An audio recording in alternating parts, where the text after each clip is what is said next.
Are you wondering why Microsoft is pushing for users to switch to Windows 11? Well, here are the top reasons why they want you to make the upgrade. Firstly, Windows 11 comes with a more modern and streamlined interface, making it easier and more enjoyable to use. The updated Start menu and taskbar layout provide a fresh look and better organization.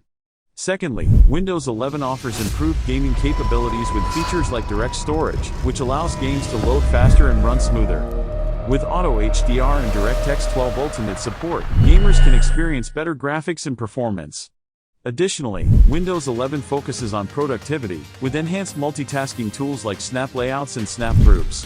These features make it effortless to manage multiple windows and applications simultaneously. Lastly, Windows 11 prioritizes security and privacy, with built-in protections like Windows Hello, which offers secure biometric authentication, and improves system updates to keep your device secure and up-to-date. So, if you want a more modern, efficient, and secure computing experience, it's time to make the switch to Windows 11. Thank you for watching the video, and don't forget to subscribe to our channel for more tech updates and insights.